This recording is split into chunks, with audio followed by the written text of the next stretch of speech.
our story begins on Flower Fruit Mountain, an island paradise full of dragons, magic birds, immortal peach trees, and one really big rock. Allow me to direct your attention to this rock, as it is about to perform a magic trick. Ta-da! The rock splits in half, revealing another rock. But this rock is special. It's actually a rock egg, no, not that one, and it appears to have inherited the Wait, what was that one? This is so fast. It's going. The rock. I think it's a card from. No, a rock. But this rock is special. It's actually a rock egg, no, not that one. This is from like Magic the Gathering, I think. Okay. And it appears to have inherited the magic prowess of its daddy rock, as it scarcely existed for more than a minute before it abruptly transforms into a stone monkey. Now this. Wait, that reminds me of Mithra. Mithra came from a rock. Didn't Mithra came from a rock as well? Yeah, but we don't really know much about his origin story. There's not much that we know about him. We just like know that his birth was associated with the stone. We think. At least with this, it's a text, right? Mm-hmm. I've seen statues of Mithra showing that he's being birthed from a rock or something. But anyways, let's continue. This monkey may have spontaneously generated barely 3 seconds prior, but he already knows his manners, so he bows to the 4 cardinal directions, and in the process inadvertently activates his laser eyes, which totally normal. Totally normal. So he just like bows to the 4 what? Direction. What directions? There's so much here. There's so much mythology in every second of this. So he bows to the 4 cardinal directions. 4 cardinal directions. I want to know these things. What does that mean? And in the process inadvertently activates his laser eyes, which cause quite a disturbance when they shoot all the way into the palace of the Jade Emperor, the head honcho. The palace of the Jade Emperor? Is that a myth? Wow. Palace of the Jade Emperor, the head honcho of heaven himself. So the stone monkey hangs out with a friendly population of not stone monkeys who one day decide to follow their favorite river up to its source, whereupon they find that it comes, unsurprisingly, from a big fancy waterfall. So all the monkeys are like, oh man, if only one of us were impulsive enough to jump into the waterfall and see what happens, we'd make him the Monkey King. And the stone monkey is like, did somebody say impulsive? And dives in. That's you? You? All right, stop it. Stop comparing me to the Monkey Kid. Let's just focus on the Monkey Kid. Wait, so he jumped into the water. I don't know what I expected, but it wasn't this. Waterfall, he finds a gorgeous cavern decked out with an iron bridge and an enormous stone mansion, fully furnished with all the necessities of life. Okay, this is stupid. Like, this was there all the time, and none of the monkeys decided to go see what's on the other side. Well, they were only exploring the source of the river. Yeah, all this time, none of these monkeys explore. You don't have to be a special rock monkey to do this. Fully furnished with all the necessities of life. The monkeys are understandably impressed, and they all pile in to live in this newly discovered cavernous paradise. And for his achievement, the stone monkey is now officially crowned the Monkey King. So the monkey population of Flower Fruit Mountain live in peace and security for several hundred years, but one day, Monkey King has an existential crisis, pulls a Gilgamesh, and goes on a quest for immortality. 9 years and... Pulls a Gilgamesh. I love this. Existential crisis. Pulls a Gilgamesh. Like,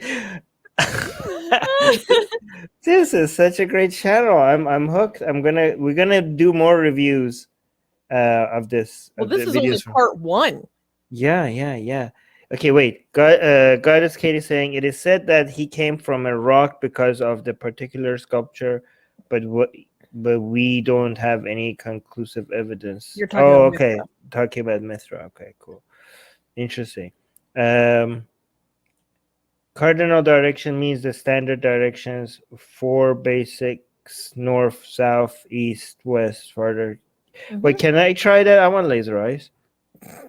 Continents later, he finally finds an immortal Taoist sage who lives on top of the mountain of heart and mind in the cave of the slanting moon and 3 stars. Man, these... What? Yeah, I was going to say exact same thing that she's just going to say. Hold on. The slanting moon and 3 stars. Man. Like, hold on. The names. Look at the names. Continents later, he finally...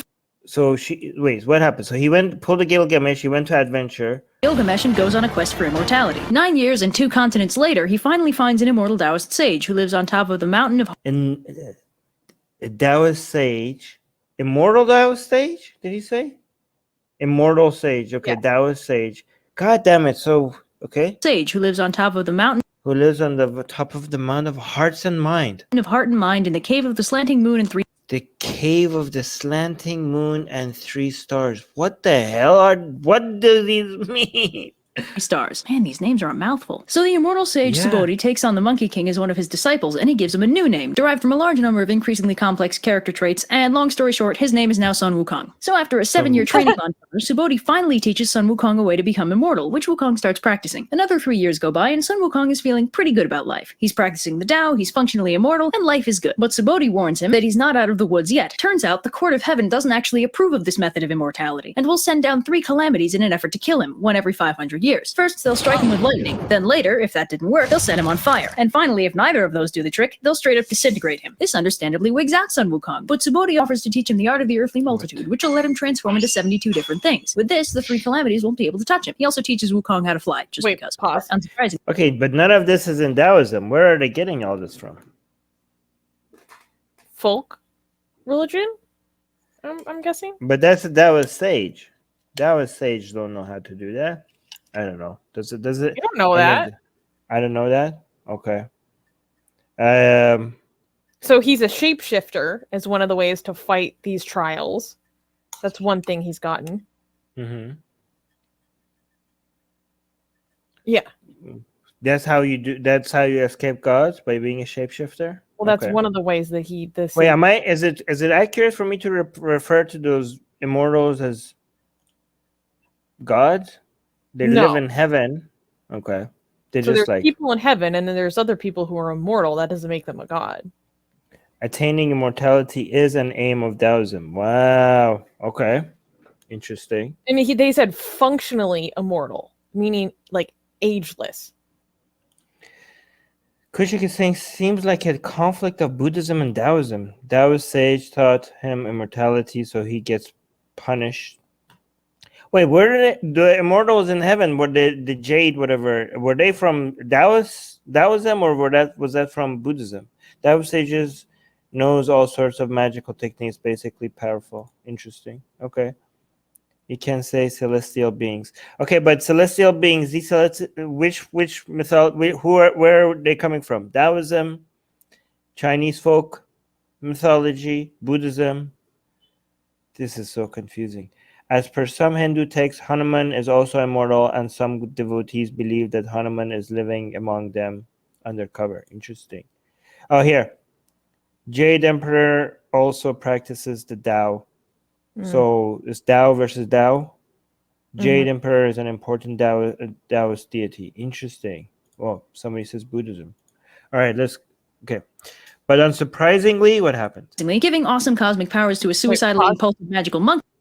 Okay, so his superpowers are flight, super strength, immortality, shape-shifting, and self-duplication. Wow. Okay. How is this not a Disney movie yet? They probably tried. I don't know. I mean, I know that the Chinese and the Japanese and all of those people, they don't get as butthurt as the Hindus when somebody turns their mythology into Western movies. They actually celebrate it. So why is this not a Disney movie yet?